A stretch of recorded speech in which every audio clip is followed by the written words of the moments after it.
অনেক অনেক মিস করি। সাব্বির রহমান তো আসলে সে একটা ড্যাশিং প্লেয়ার, তাকে দেখলেই ভালো লাগে, তার ক্যাটস আইগুলো ভালো লাগে। তো সে যখন মাঠে নামে মনে হয় যে একটা মানে হয় না একটা হিরো নেমেছে, ব্যাপারটা এরকম মনে হয়। তো আমরা তো আসলে সাব্বির রহমানকে দেখেই আসলে খেলা যেটা মনে করি যে আসলে এক্সাইটিং যে ব্যাপারটা সেটা শিখেছি। তাকে এক সময় বিরাট কোহলির সাথেও কিন্তু তুলনা করা হতো, এবং একটা সময় সে কিন্তু প্লেয়ার অফ দ্য টুর্নামেন্টও হয়েছিল একটা এশিয়া কাপে। তো সে জায়গায় আমি মনে করি সাব্বির রহমানকে আবারও কাম ব্যাক করানো উচিত, এবং সাব্বির রহমানকে পর্যাপ্ত সময় দেওয়া উচিত, এবং তাকে আবারও ওভারকাম করে খেলাটা চালিয়ে যাওয়া উচিত। এবং অবশ্যই সে যদি বাংলাদেশে আসে, আমি মনে করি বাংলাদেশ আবার ভালো একটা অবস্থানে ফিরে যাবে। এশিয়া কাপে বাংলাদেশের সম্ভাবনা কতটুকু? এর আগে অনেকবার বাংলাদেশ এশিয়া কাপ খেলেছে, এবং দুইবার বাংলাদেশ কিন্তু সেমিফাইনালে তারা গিয়েছে। এবং বর্তমানে কিন্তু এশিয়া কাপে বাংলাদেশের সম্ভাবনা অনেক অনেক জায়গায় ভালো, বিশেষ করে তাদের পেস ইউনিট, তাদের হচ্ছে বোলিং, টোটালি হচ্ছে বোলিং ইউনিটটা খুবই শক্তিশালী। সেক্ষেত্রে আমার কাছে মনে হয় অবশ্যই সম্ভাবনা আছে, এবং যদি ওপেনিং পার্টনারশিপটা ভালো হয়, যদি একটা ভালো রানের যেটা বলি আমরা স্কোর করতে পারে, বা যদি বোলিং সাইডটা তারা ভালো করতে পারে, ফিল্ডিং যদি ভালো করতে পারে, সম্ভাবনা অবশ্যই অবশ্যই অনেক অনেক দূর তাদের যাওয়ার আছে। এবং অবশ্যই আমি মনে করি এশিয়া কাপ বাংলাদেশ জিততেও পারে, অস্বাভাবিক কিছু নয়, কখনোই না। আসলে Shakib Al Hasan one and only. আর সাকিব আল হাসানকে শুধু বাংলাদেশ দল না, পুরো বাংলাদেশই মিস করে। এবং শুধু বাংলাদেশ না, আমি মনে করি পুরো ওয়ার্ল্ড সাকিবকে আমরা জাতীয় দলে মিস করতেছি। তার কারণ হচ্ছে এই একটু আগে যে প্রশ্নটি আপনি করলেন যে ওর মতো কোনো প্লেয়ার পাবে কি না, এটা হচ্ছে বড় প্রশ্ন। আমার মনে হয় সাকিব আল হাসানের মতো প্লেয়াররা হাজার জন্মে হয়তো একটা আসে, আর অনেকে হয়তো বলবে শত শত বছরে একবার আসে। আমার কাছে মনে হয় হাজার বছরে একটা আসবে, কারণ সে একাধারে মানে অলরাউন্ডার। অলরাউন্ডার বলতে গেলে কি, সে একজন ভালো ব্যাটসম্যান, সে একজন ভালো বোলার, সে একজন ভালো ফিল্ডার, এবং ভালো ক্যাপ্টেনও বলতে গেলে। অল ওভার মানে একটা প্লেয়ারের মধ্যে অনেক সময় বলা হয় দুজনকে আমরা তাকে দেখি, একজন বোলার একজন ব্যাটসম্যান। আমার কাছে মনে হয় সে ওই যে পঞ্চ পাণ্ডবের মানে মতোই পাঁচজন মিলিয়ে একজন। হ্যাঁ, তো সাকিব আল হাসানের মতো আসলে প্লেয়ার আর বাংলাদেশে আসবে কি না, যদিও আসে এটা হয়তো অদূর ভবিষ্যতে আমরা হয়তো দেখতে পাবো না, তার থেকে বেটারও আসতে পারে। বাট সাকিব আল হাসানকে আমরা সবাই মিস করতেছি। আমরা চাই মানে আসুক সাকিবের মতো কেউ না কেউ আবার কামব্যাক, মানে কেউ না কেউ আসুক। দেখুন, মানুষের জীবনে আপস অ্যান্ড ডাউনস থাকেই, আর রাজনীতিটা হচ্ছে কারো কারো জীবনের পার্ট অফ লাইফ আমি যদি মনে করি। কারণ অনেককে যারা আমি দেখি যে সেলিব্রিটিরা, তারা কিন্তু তারা দিন শেষে চায় কি একটা সামাজিক নিরাপত্তা, রাষ্ট্রীয় নিরাপত্তা। সেক্ষেত্রে লোভে পড়ে অনেক সময় অনেকে রাজনীতির দিকে যায়। তো সেক্ষেত্রে রাজনীতিতে যে সাকিব আল হাসান আমি মনে করি কিঞ্চিত ভুল করে ফেলেছে, কারণ সে এমনি একজন সেলিব্রিটি, এবং সেলিব্রিটি বলতে গেলে শুধু সেলিব্রিটি না, সে একটা পোস্টার বয় বা সে একটা আইকন, ওয়ার্ল্ড তাকে চেনে। রাজনীতি করে তাকে ভালো থাকতে হবে, বা রাজনীতি করে তাকে একটা জায়গায় তাকে মানে ভালো পজিশনে তাকে দাঁড়াতে হবে, এমন কোনো তার মানে জীবনে প্রয়োজন ছিল বলে আমি মনে করি না। তবে হ্যাঁ, যে প্রশ্নটা আপনি করেছেন, রাজনৈতিক পরিচয় বাদ দিয়ে যদি তাকে আমরা তার প্রাপ্য সম্মানটা দিতে পারতাম, তাহলে আমরা মনে করি আমরা একটা ভালো একটা দৃষ্টান্ত স্থাপন করতে পারতাম। আসলে হয় কি, মানুষের জীবনে যদি এখন আমি একটা খারাপ কাজ করে ফেলি, তার জন্য যে আমার পুরো লাইফে যে কীর্তিগুলো সেগুলো ধ্বংস হয়ে যাবে তা তো না। সেটা একটা আমি একটু আগে বললাম লাইফ অফ পার্ট বা পার্ট অফ লাইফ। তো সেটা যদি আমি একটু দূরে রাখতে পারতাম, তার অর্জনগুলো, তার ক্রেডিটগুলো, আমরা যদি সেগুলো একটু বিচক্ষণতার সাথে, আমরা সবাই তার ক্রেডিটগুলো স্বীকার করি, অস্বীকার করতে সুযোগ নাই। একটা হেটারস তাকে স্বীকার করবে যে Shakib Al Hasan one and only, বাংলাদেশের জান, বাংলাদেশের প্রাণ সাকিব আল হাসান। সেই জায়গা থেকে তার প্রাপ্য সম্মানটা আমার মনে হয় অবশ্যই আসলে কি বলবো দেওয়া উচিত ছিল, কি এটা ফরজ কাজ ছিল বিসিবির বা আমাদের। কিন্তু আমরা মানে আমাদের ব্যাড লাক, যেটা আমরা মাশরাফিকে দিতে পারি নাই, আমরা সাকিবকে দিতে পারলাম না, আর অনেক যারা যারা পঞ্চপাণ্ডব ছিল প্রত্যেকে আমরা সেটা দিতে পারি নাই, আফসোস। শেষ থেকে শুরু করি, সেটা ক্যাপ্টেন যদি বলেন তাহলে আমি বলবো অবশ্যই আমারই একটা মানে মানে কি বলবো স্বপ্নের, যদি আমি ক্যাপ্টেন নির্বাচন করি আমার বাংলাদেশের জন্য, সে এক নাম্বার, আপনিও স্বীকার করবেন, সে হচ্ছে মাশরাফি বিন মুর্তজা। তার মতো ক্যাপ্টেন আর বাংলাদেশে আমার মনে হয় আসেনি বা আর আসবে বলে মনে হচ্ছে না। সে ক্যাপ্টেন একদিক থেকে। আর যেটা বোলার বললেন, বোলারও আসলে আমি আমার ইমোশন থেকে যদি বলি, আসলে দুজনের নাম চলে আসে, সাকিব আসে, মাশরাফিও আসে। তো আমার প্রজন্মে যাদেরকে আমি দেখে বড় হয়েছে, এর আগে রফিক ছিল, ভালো বোলার ছিল রফিক, স্পিন বোলারে। আর এখন যদি বলেন বর্তমানে ভালো বোলারকে, আমি অবশ্যই এক নামে বলবো মুস্তাফিজুর রহমান, সে একজন ভালো বোলার। আর সেকেন্ড থার্ড যেটা বললেন ভালো হচ্ছে ব্যাটসম্যান, তাই না?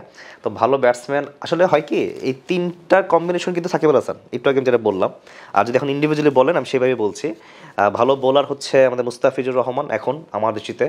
ভালো ব্যাটসম্যান যদি বলি, আমি কি এখন বর্তমানটা বলবো নাকি একদম আগের বা বর্তমানে এখন যারা আছে? আচ্ছা, তো বর্তমানে যদি ভালো ব্যাটসম্যান আমার চোখে খুব বেশি যে চোখে পড়তেছে এমন কাউকে পাই না, যদিও আমি মনে করি সিনিয়রদের মধ্যে লিটন খুব ভালো ব্যাটার, কিন্তু সে জাস্ট হয়তো তার দিনটাকে সে ইয়ে করতে পারে না, বাট যেদিন তার দিন হয় সে কিন্তু খুব ভালো ব্যাট করে। তো তার দিনে সে সেরা ব্যাটসম্যান। আমি মনে করি লিটন এখন বর্তমানে ভালো ফর্মে যদি থাকতে পারে সে ভালো ব্যাটসম্যান হবে, বা সে আমার চোখে এখনও ভালো ব্যাটসম্যান হিসেবে আছে।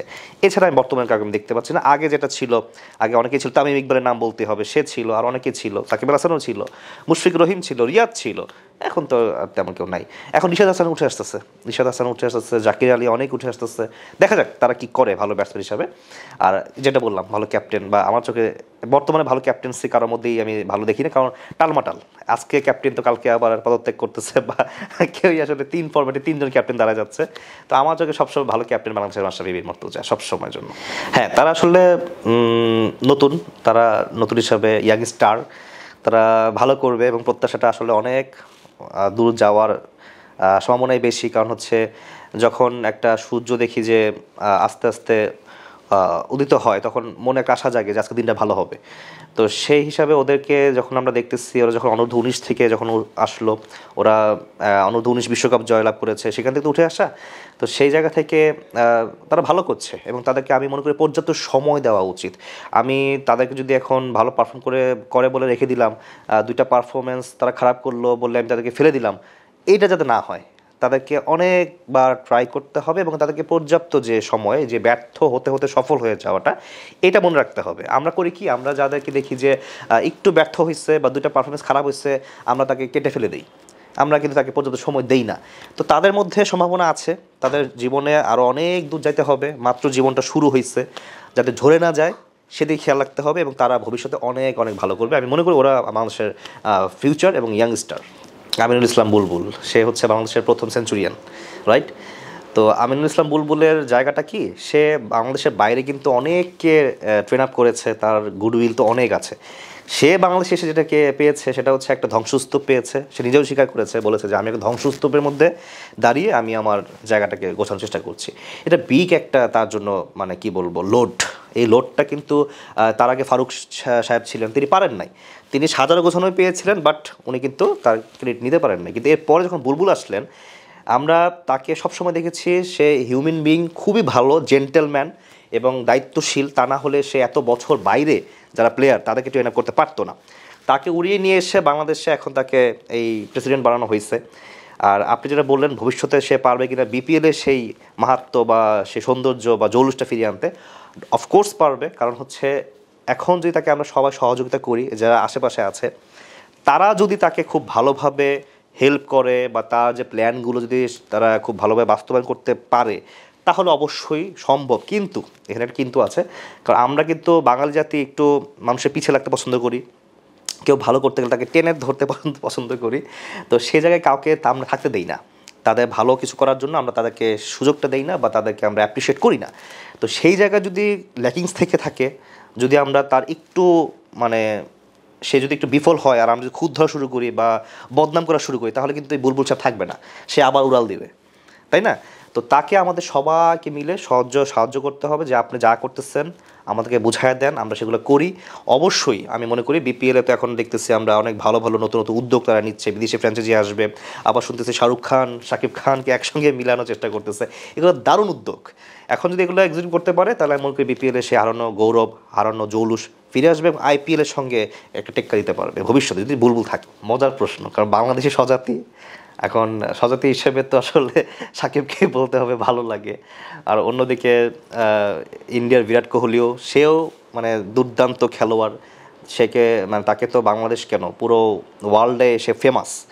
আমাদের বাংলাদেশকে যেমন চেনা হয় সাকিব আল হাসানকে দিয়ে, ওকেও চেনা হয় ইন্ডিয়াতে বিরাট কোহলিকে। বিরাট কোহলি মানেই তো ইন্ডিয়া, সাকিব আল হাসান মানেই বাংলাদেশ। আমার ক্ষেত্রে যদি জিজ্ঞাসা করেন আমার কাকে পছন্দ, দুজনকেই পছন্দ, 19-20 হতে পারে। 19-20 হলে আমি অবশ্যই বলবো সাকিব আল হাসানকে পছন্দ করা উচিত, বা আমি করি, কারণ আমার দেশের সন্তান তো। আর সাকিব আল হাসান একটা জিনিস আমার খুব ভালো লাগে ওর, যে অনেক কিছু তার জীবনের উপর দিয়ে যায়, মানে ঝড় ঝাপটা, মানে বললাম না আপস অ্যান্ড ডাউন, তো সেই আপস অ্যান্ড ডাউনসের মধ্যেও না সাকিব আল হাসান সবসময় হাসি খুশি থাকে। সে কখনো নিজের গায়ে লাগায় না, হ্যাঁ, এবং তার কোনো স্ক্যান্ডাল নাই। কিন্তু আপনি খেয়াল করবেন সাকিব আল হাসান যাই করুক না কেন, সে তার লাইফে কিন্তু খুব মনোযোগী। তার সংসারে 3টা বাচ্চা আছে, তার ওয়াইফকে নিয়ে সে হাসি খুশি আসছে, একটা ফ্যামিলি মেনটেন্সের যে ব্যাপারটা, ব্যক্তি সাকিব আল হাসান খুব ভালো। হ্যাঁ, সবার চোখে একটু বেয়াদব হতে পারে, একটু অভদ্র হতে পারে। আসলে হয় কি, যারা একটু ট্যালেন্ট তারা একটু বেয়াদব হয়, তারা একটু মানে এগ্রেসিভ মাইন্ডের হয়, তারা কিন্তু অনিয়ম সহ্য করতে পারে না, কারণ সে তো জানে আমার অ্যাবিলিটি কতটুকু। তো সেই জায়গায় সাকিব আল হাসান আমি মনে করি ওয়ান অ্যান্ড অনলি, পুরো বিশ্বের জন্য one and only. Virat Kohli অবশ্যই ভালো, তবে বাংলাদেশে হয় কি সবসময় লিজেন্ড তৈরি হয় না, কিন্তু ইন্ডিয়াতে দেখেন আপনার ধাপে ধাপে লিজেন্ড তৈরি হচ্ছে। তার আগে সচিন ছিল, সৌরভ ছিল, ধোনি ছিল, অনেকে ছিল, কিন্তু বাংলাদেশের কয়টা সাকিব আল হাসান আসবে না। তো সে জায়গায় সাকিব আল হাসান সবসময় শুধু আমার জন্য না, যারা নেক্সট প্রজন্ম আসবে, তারপরের প্রজন্ম যারা আসবে, সবার কাছে হয়তো বা সাকিব আল হাসান প্রিয় হবে, আইডল হিসেবে থাকবে।